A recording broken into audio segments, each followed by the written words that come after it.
trying to get that perfect placement. So, all right, here we go. Hi. Hi. Is that going to be a problem? No, it's cute. We want cute. Lindi Biggi. Okay, I'm so excited. All right, so today is February 1st. Not hard to believe. And Lindi, what's your full name? My legal name is Linda Uh-huh. Carol Biggi, Okay. but I always go by Lindi. Lindi, okay.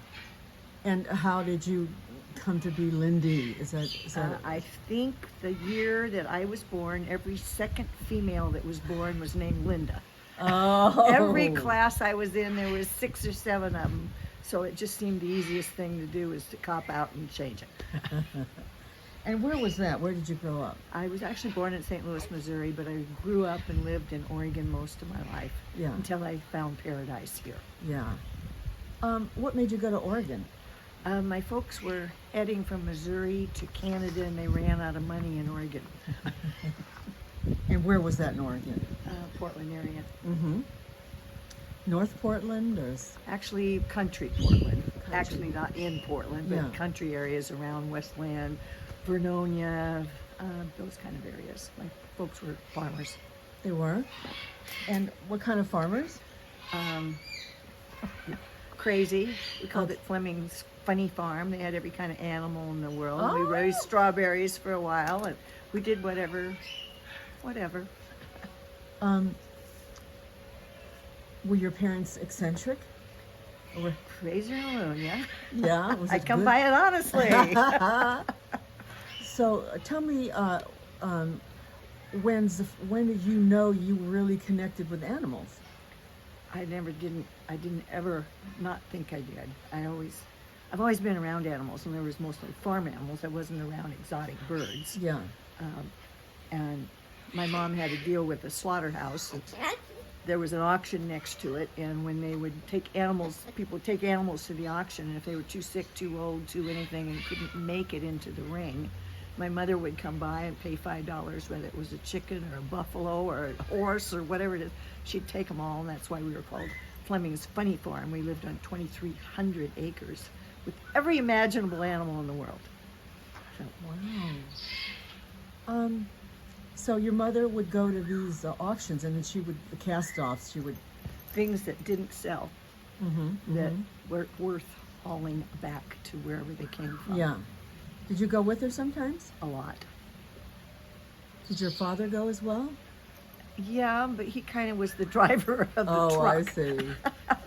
I see. He was there standby with the big truck to take whatever was going from the auction house to our farm How often was there an auction? every week. We didn't go every week. Right. We went Like, often. and you would say, let's go. They would say, let's go over to the auction and see what's going on over there. What's an example of something that, like a extraordinary? They're all extraordinary, but anything stand out to you in that situation? Yeah, we had a special one. Her name was Matilda, and she was a bison.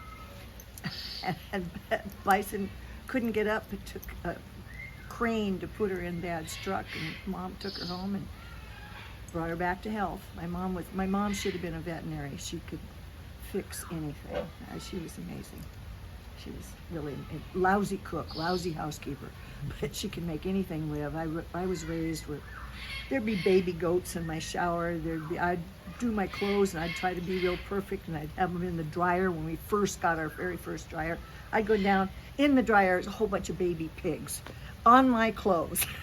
And I'm like, Mom, I just got out of the shower, which was full of baby chickens. And she says, well, what would you have me do? They were cold. Oh. So she put them on my warm clothes. So, like I say, she was crazy, but I loved her. She was great. Yeah. She was great. Did you have brothers and sisters? I had 2 brothers and a boy cousin that lived with us. So I was raised with 3 boys, which is probably why I'm kind of rough and tough. It's called survival. Yeah. Yeah. Yeah. So tell me about the bison. You said there was a name for the bison? We called her Matilda, Oh, and she was an amazing, like saying my mother brought her back to life, and I don't know if anybody could appreciate or visualize what it was like, but I mean, it's in Oregon, it's cold. My dad would drive the tractor, and there'd be a big flatbed full of hay because we're on 2,300 acres and all these cows, hundreds of cows. And my mom would stand on top of the hay and throw the hay bales down, and the cows would literally stampede it. And one time my mom actually fell off of the trailer and couldn't get up and was laying right on top of the hay where the cows were going to stampede it.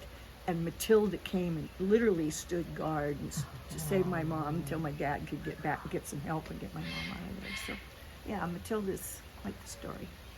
And she used to chase my son on, who had a little go-kart. And something about that go-kart just fascinated Matilda. So here you'd see this little kid in a go-kart and this great big 3,000-pound Matilda chasing him. But never got him. It was fun. Great way to live. where did she sleep? Did she sleep in a little barn area? We had a big, huge barn, and there again, like I say, the cows were afraid of her, so she had no company except for my mom. But she did sleep in the barn. Your mom? No. Did your mom sleep? No, seriously, there was times I'd come out looking for my mom, and she'd be halfway into a cow trying to do a breech birth of a calf. I mean, she was amazing. Wow. So she was very comfortable, more comfortable in the barn than she was in the house. Like, our barns were always nicer than our houses. Always. What about other members of the family? Did they live around you? Other members of the family live nearby, or you just pretty much had your own compound? Actually, you mean as a child or when? Yeah, as a child. Mhm. Oh, as a child, we were all together. Yeah. And then as grown-ups, my one brother went to Idaho and the other one went to Bend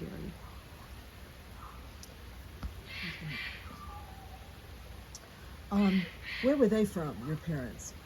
St. Louis, Missouri. Were they from the old country in any way? Or? My mom was part Cherokee, so there's a area there where the Cherokees were. So St. Louis, and I was too young when I left to really remember it, but it's very, very ethnic areas. There's the Italian area and the Indian area. It's very, yeah.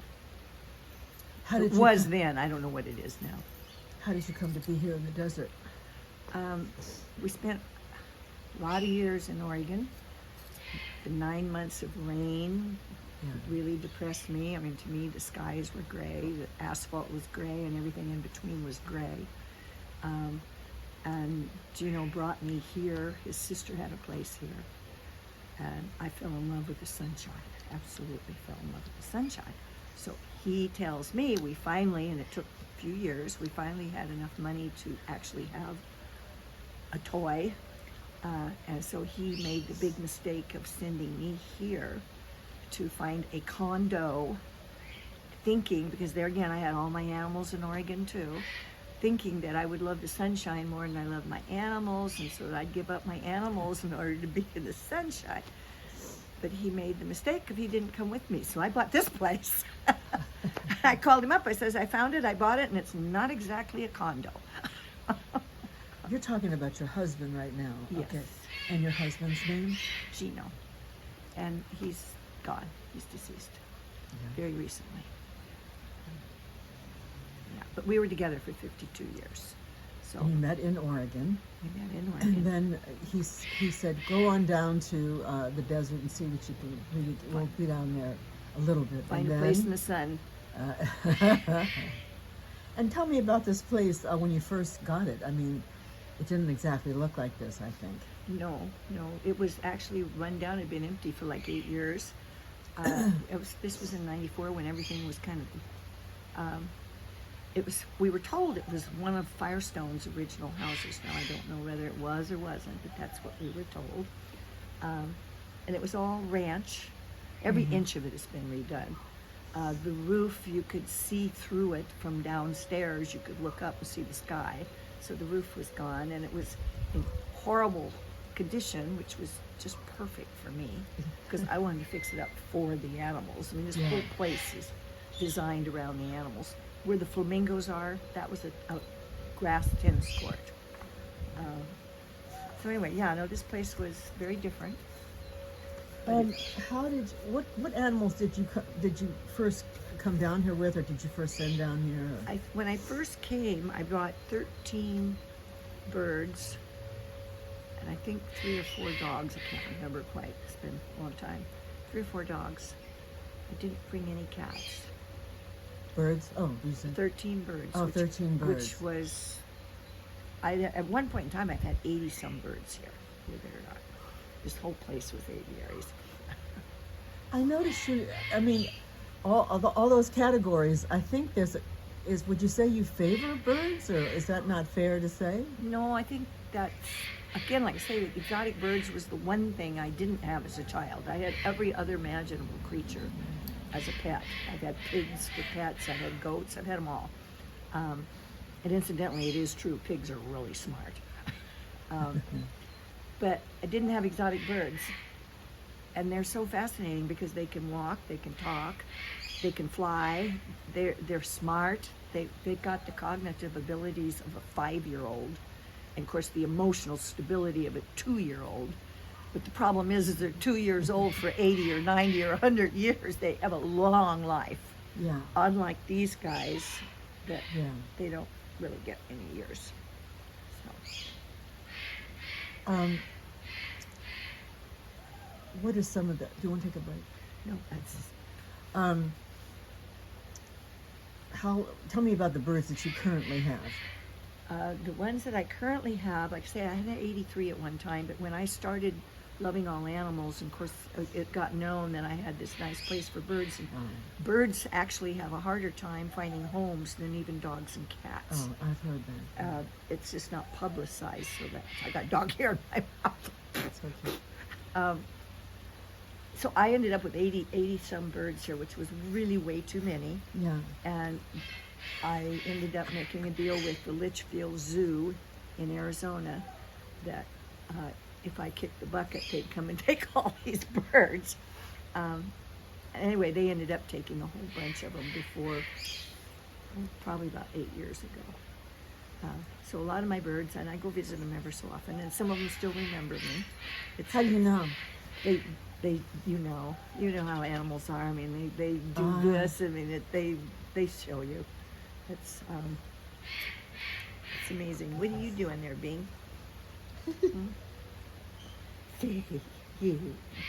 Are you right now? What's your capacity? What you got going here? What's your population right now? Right now, I have 9 flamingos, 110 koi, probably 20 turtles. I have the 150-pound tortoise. I have 3 cats, 7 dogs, and I'm sure I've forgotten something. I'm going through what I feed. Oh, and no, there too. I feed a lot of the wild birds. You'll see ravens come, and they're hardly even afraid of me. And all the leftover food from the birds goes to the wild birds. So there's a gillion wild birds around. Tell me about your family in the desert. What other members of your family are here right now? Well, my sister-in-law was here, which is the reason we bought here, is to be close to her, but she's passed. Mm-hmm. I have a son who just recently got in a motorcycle accident, so he's laid up in his house right now with a broken foot.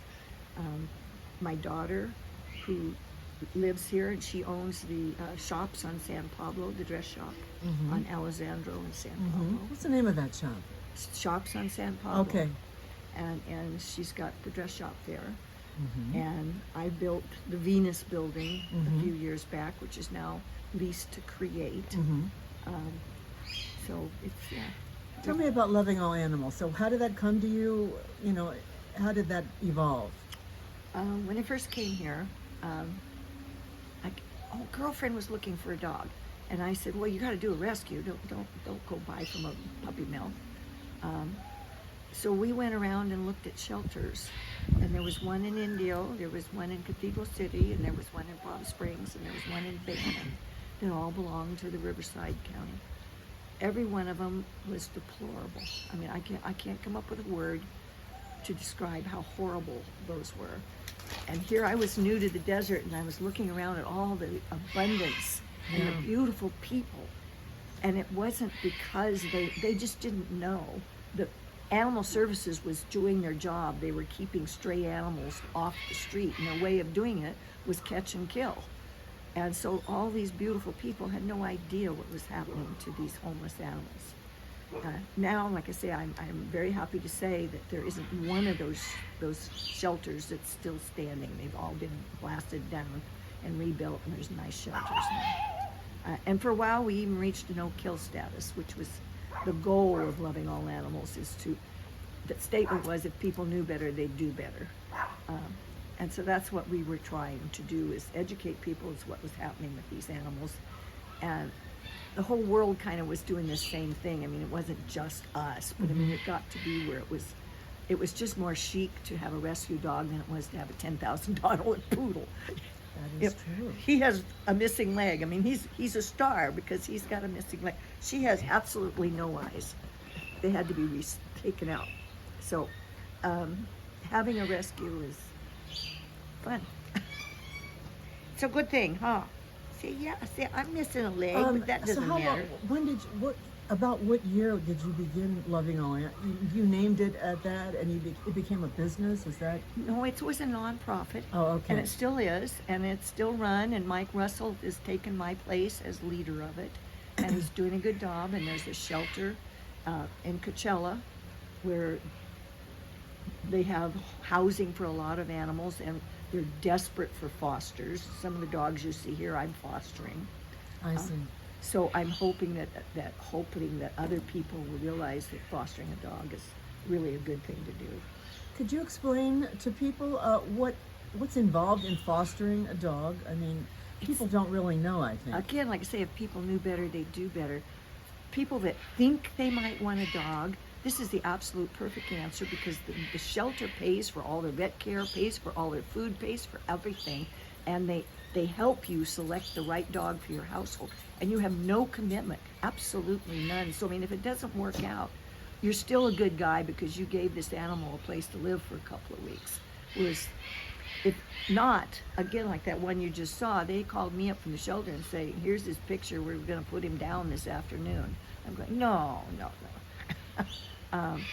So it's a good thing, and it gives you an ability to try it out. And if it doesn't work, so be it. If it does work, you get to see it go to another home, or a lot of times, like I say, I laugh and giggle. I say, I'm a foster failure 5 times because I kept them. But you don't have to keep them. What is the commitment? A month? What is the commitment? There is none. Okay. There is none. You just, again, like I say, it's a feel good about yourself project. And who can't love a dog or a cat? A cat's got worse problems than the dogs. And then, like I say, parrots have got it worse yet. So it's, what are you doing, Lucifer? Does Loving All Animals adopt? Can you foster a bird? Actually, they don't have birds. That's why, like I say, it's not, people don't know about the problems, the dilemma of the birds, because Yes. there is no really organized, there's a Right. few bird sanctuaries around the country, but not a lot. So it's kind of grim for them. And they're so cute when they're little, but when they grow up, they don't care if it's a $5,000 antique or a hunk of wood. God created them to fertilize the earth. They're supposed to eat it and spread it around in their poop. And like I say, that they aren't very choosy about what they'll eat. The windowsills around the windows. Mm-hmm. They aren't exactly easy, are ya? See, we can be pretty bad. What about the flamingos? The flamingos. How did you get? Tell me about your first flamingo. I went to Africa. That's where I saw them, and that's where I came back and I saw that tennis court. Which, don't mind me, I've got hair. It's No my problem. fault. The tennis court was back there, and it got to the point where I would joke with my husband. I said, okay, let's invite some of our friends our age and have a little tennis tournament. And we would, and then somebody get hurt. So I said, Gino, it's finally gotten to the point where we have to have an ambulance sitting outside if we're going to have our friends our age playing tennis. So I said, I'm going to make a little pond out of it. And then he cooperated and went to Oregon. So my little pond ended up being a big pond. And I went to Africa and saw the flamingos, and I wanted them, but in Africa they live in swamps, terrible places. So I didn't know if I could really do it, but then I found out I could, and I knew a vet in San Diego that had 5 of them. So I started with that. And then they aren't in the yellow pages, you can't find them. Right, flamingos.com? No. So I ended up finding a broker that maybe wasn't quite honest, and he told me how to do it. Because zoos wouldn't sell to a backyard, which is a good thing. They don't realize that there's different kinds of backyards. Yeah. So I ended up buying a zebra and traded the zebra for the flamingos. So that's how I got 9 of them. And then they had 2 babies last year, both of them died. So it's not all good news. Sometimes it's sad. How long do flamingos live? 40, 45 years. About half the lifespan of a regular bird. Yeah. How do, you have that gorgeous pink coral color. Do they have different other colors of flamingos? Yes, there's several species. Mm-hmm. Now everybody seems to think if you feed them shrimp, they're going to be pink. Well, that's not really true. There's English flamingos that are white, and it doesn't matter what you feed them, they're still white. And then there's others, like these are Chichilian, which are this color. And then there's another breed, I can't think of what it is, but they are bright orange. They're beautiful. Mm-hmm. They're really, really pretty. And then I'm sure there's other species, but I know about 3 of the species. But the ones I have are Chichilian. Are they all from the same, they all look, similar, but of course they're the same color, but are they all from the same family, or are they different? No, this, like I say, I started with 5. Okay. And then I ended up buying more, and we had a baby born here that lived. Yeah. So, yeah. How do all the animals get along with each other?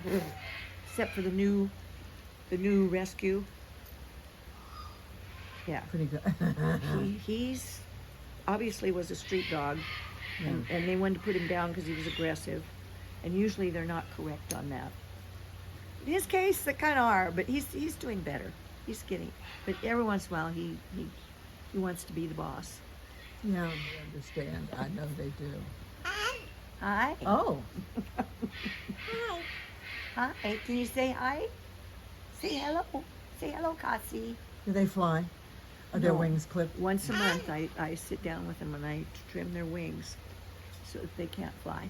And I trim their toenails because they get like... I know it. So do you do that? You Yes. clip- Really? Yes. Do you have a special, how do you clip the toenails? Just a regular Oh? clipper like you do for a dog. Oh. Yeah. No, I'm getting kind of old for that. My reflexes aren't as good as they used to be, so and they don't like it. Have you been back to Africa, by the way? I've only been there once. I was there a month, and in truth, I loved it. I absolutely loved it. I came home and I'm going, don't Americanize me. I want to stay with the African feel. It's free. It's really. If I was younger, I probably would have moved there. Mm-hmm. But it's beautiful. I loved it. Have you been other places that inspired you as far as animals go? Not much. Again, like say I was married for so many years, and we owned a food company, Yeah. and we went to a lot of different places. Yeah. But we kind of went from the airport to the conference, the convention center, and back to the airport. So I've been to a lot of places, but am I well traveled and knowledgeable? Not really. I understand. Yeah. So you moved here how many years ago now? 94. So tell me how you planned this. How did you plan all the additions that you did here? One project at a time. Yeah. One animal at a time. I brought, like I say, I brought the 13 birds. Mhm. So the first thing I did was to make sure I had housing for those 13 birds. Last thing I did was to make it livable for humans. like the bathroom, for example, has those river rocks in them, or what I don't know if you call those gorgeous rocks. But how did you come up with something like that? Yeah, I had a builder. His name is Mike Hamilton, who had two sons, and they were really more artists than they were builders. I mean, if you look behind you, that's a television. Behind that, you'd never, and you saw in the bathroom, and we used horns and all Yeah. kinds of things for handles. I mean, he's an incredibly talented person, and what we would do is we'd meet like at 5 o'clock in the morning, and the different vendors that did their talent came up with their ideas, and we literally voted of what we would do in certain areas. I got voted down a bunch, but it came out beautiful, and we never had one fight. Everybody loved it. I think they hated seeing the job end because it was their opportunity to go a little crazy, because I love crazy. And you'll notice there's no square corners in the house. Everything's rounded. Everything's perfectly imperfect, and that was our big thing. We want it perfectly imperfect. Oh, I see. That was the motto, the Yeah. mission. Uh-huh. For example, this right here, do you call this A boma room, a boma? which is an idea I brought back from Africa. This is one of the things that they do in Africa, and so this is, and I've tried to duplicate it at Shadow Mountain Golf Course, but I couldn't do it with the fawns because of fire. Yeah. These are treated, but I mean they Yeah. still in a commercial environment. I couldn't repeat this, so I did it with awnings. This is huge, though. Yeah. This is really the one you're thinking about at Shadow Mountain. Would it be this big? It's there. I just Oh. can't wait to take you there. It's Yeah. already there. And the Let's Flamingo is already there, which is a big bog and a creek and a waterfall and the koi, and I intend to take some of the flamingos there. I'm gonna duplicate a whole lot of what I've done here that Yeah. everybody loves and do it over there. Well, I'm going to get into that, but I want to stay with your animals for Okay. now, because when we go over there, we can focus on that. Tell me about some unique features. I can see a lot of things, but I don't have time to focus. What are some of the unique features in here that you are especially fond of? Well, I think all the water features are special. There's fish everywhere. There's even out front of the house, there's another water feature with turtles. They're all hibernating right now. The waterfall up here actually has misters in the water, so we can turn it on and make it like a big fog. Oh.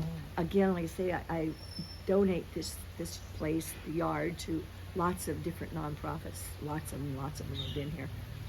And the party's really great. We've had 450 people in here, believe it or not. And it's just,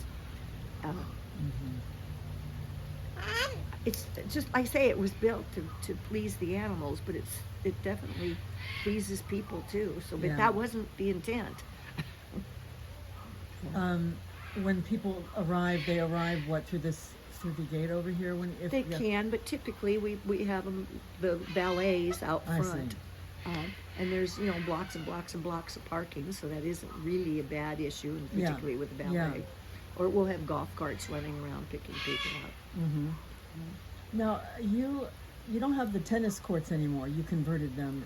You The mentioned. tennis court is now the flamingo pond. Mm-hmm. Okay.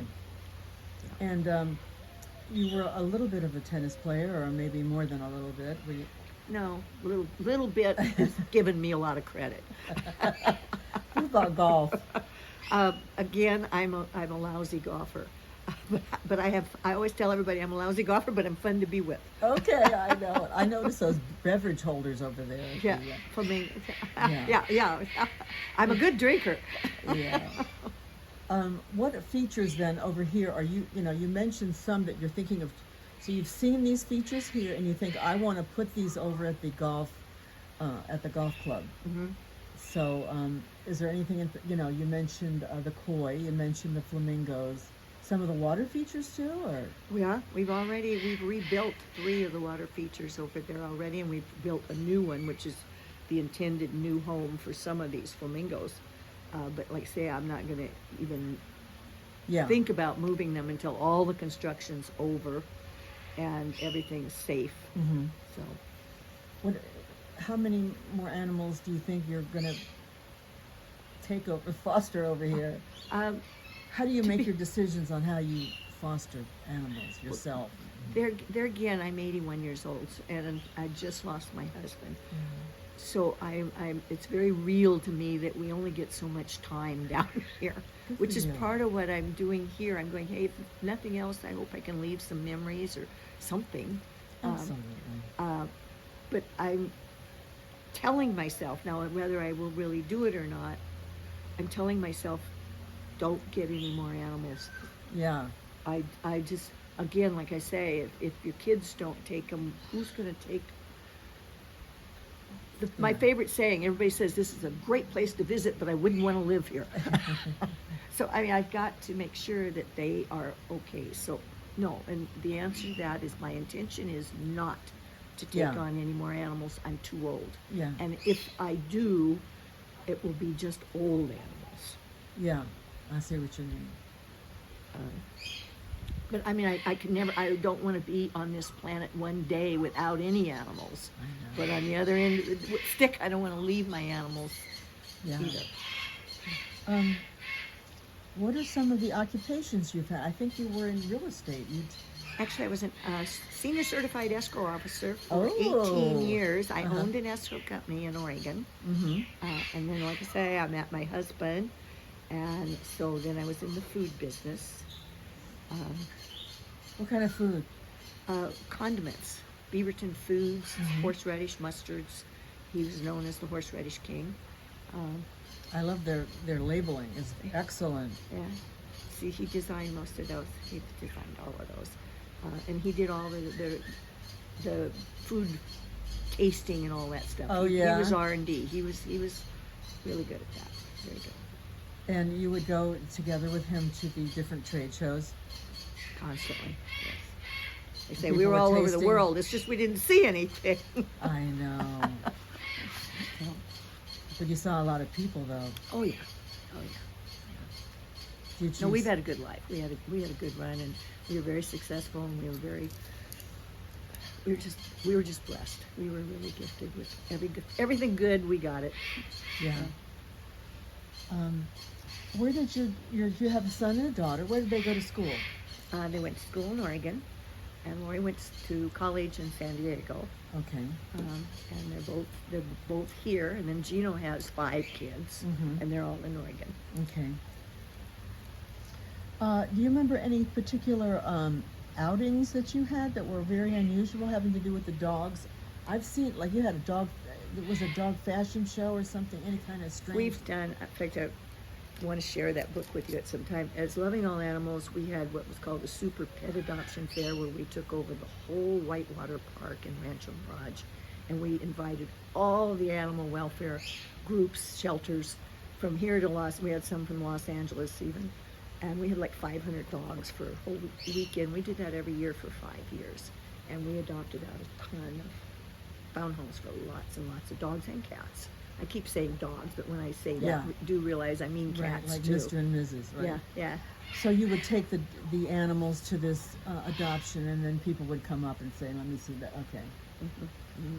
And then the other special thing, in fact, next week, a bunch of people from Loving All Animals, the originals where we started it, are going to come over here and have a reunion.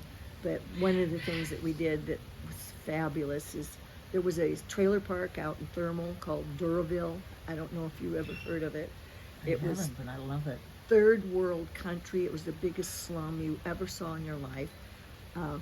The kids couldn't even go to school because there was so many packs of wild dogs that would take away their lunches.